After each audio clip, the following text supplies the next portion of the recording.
Trump साहब ने सिर्फ इंडिया पर नहीं ऑल ओवर द वर्ल्ड सभी कंट्रीज पे रेसिप्रोकल टैरिफ अनाउंस कर दिया है।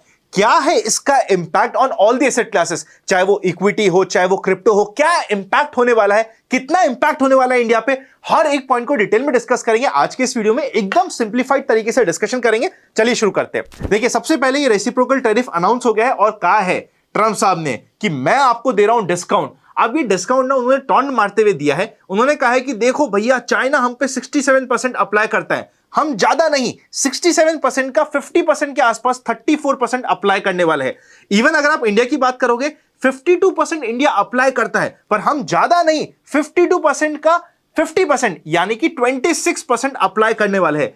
आप में से कुछ लोग बोल सकते हो कि यार ये 26% तो रीजनेबल लग रहा है। रीजनेबल नहीं है, क्यों अभी समझेंगे, पर उससे पहले एक और इंटरेस्टिंग पॉइंट काफी सारे इकोनॉमिस्ट ही प्रेजेंट कर रहे हैं कि ये जो कंप्लीट शीट है जिसके बेसिस पे टैरिफ्स लगाए गए हैं, ये शीट में ही लोचा है। अभी शीट में लोचा कैसे, ये जो परसेंटेजेस आ रखी है ना, काफी सारे इकोनॉमिस्ट की सोशल मीडिया पे डिबेट चल रही है कि ये जो रेट्स है ये रेट टैरिफ्स की नहीं है, ये रेट है कितना इंपोर्ट ज्यादा होता है, मतलब इंपोर्ट का परसेंटेज जितना यूएस करता है minus export divide by import, ये परसेंटेज निकालने में पता चल रहा है। फॉर एग्जांपल इंडिया के पर्सपेक्टिव में इंडिया से यूएस इंपोर्ट करता है $93 बिलियन का, ओवरऑल है $44 बिलियन का जो एक्सपोर्ट होता है। नीचे में अगर आप 93 बिलियन डोलोगे तो ओवरऑल यूएस इंपोर्ट 52% ज्यादा करता है एज कंपेयर टू इंडिया। मतलब ये जो 52% का रेट है ये सीधा सीधा टैरिफ की रेट नहीं, कितना इंपोर्ट ज्यादा करता है यूएस उसकी रेट है, ऐसा कुछ कहना है। अब इसके ऊपर क्लैरिटी आने वाले समय पे हमें मिल जाएगी, पर एक इंपॉर्टेंट पॉइंट था तो आपको मैंने बता दिया है। आज के दिन इसका इंपैक्ट क्या होता है और कितना इंपैक्ट होता है। फॉर एग्जांपल आज के दिन सबसे मेजर इंपैक्ट होने वाला है ज्वेलरी और ज्वेल्स के आइटम्स को, जेम्स के आइटम को। इनको आप चेकआउट करोगे, पॉलिश्ड डायमंड्स में अभी तक कोई भी ड्यूटी नहीं लगती थी, अब 26% की लगेगी। ज्वेलरी पे जो गोल्ड की होती है वहां पे आप ड्यूटी चेकआउट कर सकते हो, काफी लिमिटेड थी, अब वो बढ़ के 30% से ऊपर होने वाली है। सिल्वर ज्वेलरी भी 5% से बढ़ के 31% की होने वाली है। तो ये जो 26% की रेट है ना, ये एडिशनल 26% है। ऐसा नहीं है कि पुरानी रेट आप पे खत्म हो गई है, नहीं, this is plus plus additional rate जो आप पे अप्लाई होने वाली है। तो सोच सकते हो कितना इंपैक्ट होगा। लैब ग्रोन डायमंड में 26% होगा, जेम स्टोन में जो ऑलरेडी 5% था बढ़ते हुए 31% हो जाएगा। इसकी अगर आप सबसे पहले किन किन पे अप्लाई होगा, 60 कंट्रीज पे अप्लाई होगा। कनाडा, मैक्सिको को, जिनके ऊपर ऑलरेडी उन्होंने टैरिफ्स नहीं लगा दिए थे, उनको एग्जेम्प्ट कर दिया है। कब से लगेगा, 5 अप्रैल से बेसलाइन रेट ऑफ 10% अप्लाई हो जाएगा और फुल्ली अप्लाई हो जाएगा 9 अप्रैल से। मतलब 9 अप्रैल रात में 12:01 से ये जो नई टैरिफ रेट्स है ये अप्लाई हो चुकेगी। कौन से सेक्टर्स को एक्सक्लूड किया गया है आज के दिन, pharma, gold, steel, copper, aluminium. क्या ये कंफर्म्ड है कि इन सेक्टर के ऊपर कभी भी नहीं आएगा? कंफर्म नहीं है, अभी एक्सक्लूड किया हुआ है। आगे डिस्कशन करेंगे, आगे सोचेंगे ट्रम्प साहब इसके बारे में कि क्या इनको इंक्लूड करना चाहिए या नहीं करना चाहिए। इंडिया के पर्सपेक्टिव में ऑटोमोबाइल, ज्वेलरी का सेगमेंट, इवन सर्विसेज के सेगमेंट पे इमीडिएटली नेगेटिव इंपैक्ट बनने की एक्सपेक्टेशंस बनी हुई है। और इसी नेगेटिव इंपैक्ट की वजह से अगर आप डाउ जोन्स फ्यूचर्स को चेकआउट करोगे तो वो 1000 पॉइंट डाउन चल रहा है। देखिए डाउ जोन्स क्यों डाउन चल रहा है, जैसे ही टैरिफ रेट लग जाएंगे यूएस में जो माल आता है वो महंगा हो जाएगा। यूएस में इन्फ्लेशन ऑलरेडी दिक्कत बना हुआ है, ये टैरिफ रेट बढ़ने की वजह से इन्फ्लेशनरी प्रेशर और बढ़ जाएगा। इन्फ्लेशन बढ़ने की वजह से जो लोग खर्चा करते थे वो कम होगा, जो लोग इन्वेस्टमेंट करते थे वो कम होगा, जो लोगों की कंज्यूमर स्पेंडिंग होती थी उसका अमाउंट कम हो जाएगा। और ये ओवरऑल यूएस के लिए तो नेगेटिव है ही सही, ऑल ओवर द वर्ल्ड भी नेगेटिव है। इंडिया के लिए एक्सपेक्टेड है कि इंडिया की जीडीपी का 0.4% के आसपास तक का इंपैक्ट तो इमीडिएटली देखने को मिल जाएगा, अप्रैल के महीने से ही देखने को मिल जाएगा। अगर हम इसे डॉलर टर्म्स में बोले तो $15 बिलियन के आसपास तक का इंपैक्ट है जो आपको इमीडिएटली देखने को मिल सकता है।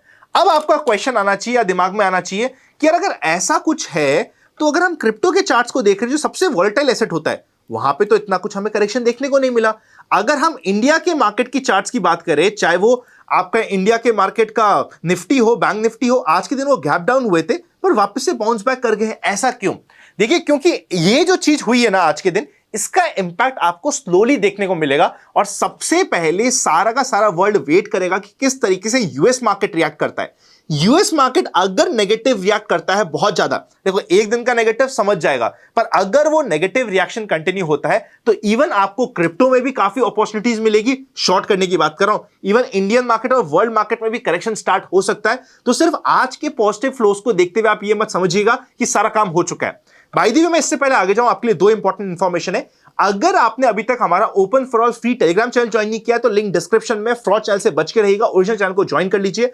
और क्रिप्टो में यूज करना चाहते हैं, काम करना चाहते हैं, तो आपको डेल्टा एक्सचेंज की रिक्वायरमेंट होगी, जिसका लिंक आपको डिस्क्रिप्शन में मिल जाएगा। डेल्टा एक्सचेंज पे जाके आप आराम से फ्यूचर एंड ऑप्शंस में क्रिप्टोस के ट्रेड कर सकते हो। फॉर एग्जांपल, अगर मैं आज का एनालिसिस, अभी का एनालिसिस बताऊं तो यहां पे क्रिप्टो एक रेंज में फंसा हुआ है। रेंज में फंसा हुआ मतलब क्या हुआ, ये हो गई है इसकी अपर रेंज रफली 85,500 के आसपास की, और नीचे की साइड आपको 81,000 के आसपास की रेंज मिल रही है।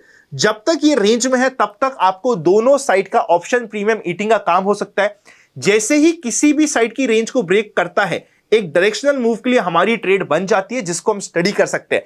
तो आप आराम से जाके क्रिप्टो में अपनी ट्रेड्स को एग्जीक्यूट कर सकते हो, जिसका लिंक आपको डिस्क्रिप्शन में और पिन कमेंट में मिल जाएगा, आप उसको चेकआउट कर लीजिएगा। डेल्टा एक्सचेंज इंडिया आज के दिन इंडिया में FIU रजिस्टर्ड भी है। मोर देन दैट, यहां पे अगर आप चेकआउट करोगे तो वॉल्यूम्स भी काफी अच्छे हैं। प्लस अगर आपने डिस्क्रिप्शन में दिए गए लिंक से अपना अकाउंट खुला है तो नीचे दिए गए फॉर्म को भी भर दीजिएगा, हम आपको एक स्पेशल प्राइवेट चैनल पे ऐड भी कर देंगे। आई होप क्रिप्टो का एनालिसिस चार्ट्स पे आपको क्लियर हो गया होगा कि क्या सिनेरियो बन रहा है, किस तरीके से आज के दिन क्रिप्टो के मार्केट प्लेस है, स्पेसिफिकली बिटकॉइन के, आपको क्लियर हो गया होगा। अब अगर हम निफ्टी की बात करें तो निफ्टी के लिए इंपॉर्टेंट अभी के दिन क्या है, आज के मूव के बाद? आज के मूव के बाद सबसे इंपॉर्टेंट रेजिस्टेंस निफ्टी के लिए रहेगा 23,350। जब तक ये क्रॉस करके निफ्टी ऊपर नहीं जाता है, एक बार हमें वेट एंड वॉच करना पड़ेगा। आपको लग सकता है कि 200 पॉइंट मेरे को छोड़ने पड़ रहे हैं, पर छोड़ना बेटर है। ऑन दी कॉन्ट्ररी, अगर यहां पे वापस से लोज रीटेस्ट होते हैं और रीटेस्ट होने के बाद ब्रेक होते हैं तो वहां पे आपको एक स्विंग ट्रेड की अपॉर्चुनिटी मिल सकती है। सो ये बीच की रेंज में अब आपको वेट एंड वॉच करना पड़ेगा। ये आपकी 3 कैंडल की बीच की रेंज बन गई है। ऊपर और नीचे के डायरेक्शन को आपको फॉलो करना पड़ेगा, क्योंकि अभी इंटरनेशनल मार्केट में बहुत कुछ डिपेंड करेगा। आज के दिन तो मार्केट ने गैप डाउन दिया, पहला डिप बॉट आउट हो गया, which is good, sign of strength. But अगर सेकंड डिप आता है तो वो यूजुअली फर्स्ट डिप से डीप होता है। पुरानी स्ट्रैटेजी, पुरानी बात है जो मैं हमेशा कहता हूं, आप ध्यान रखिएगा। In the same way Bank Nifty में 52,000 के ऊपर आएगा फोकस, और नीचे की साइड 50,800 की रेंज बनी हुई है, जिसके नीचे जाते ही आपको कॉशियस होना चाहिए। अभी आपको, बिकॉज इंटरनेशनल न्यूज इतनी ज्यादा चल रही है, उसके बेसिस में रेंज को फॉलो करते हुए ट्रेड करेंगे तो हमारे लिए बेटर हो जाएगा। आई होप आज की इस वीडियो में आपको कुछ नया सीखने को मिल गया होगा कि किस तरीके से ट्रंप ने अप्लाई किया है, प्लस आपको कुछ नए पॉइंट्स भी सीखने को मिले होंगे। लाइक करने ना मत जाइएगा। वीडियो अच्छा लगे और इंफॉर्मेटिव लगे तो अपने दोस्तों के साथ साथ इवन अपने फैमिली ग्रुप में इसको शेयर कर दीजिएगा। एक इंपॉर्टेंट वीडियो आपके सामने भी स्क्रीन पे आ रहा है, इसको भी चेकआउट कर लीजिएगा, नॉलेज ही आपकी बढ़ने वाली है। सी यू वेरी सून।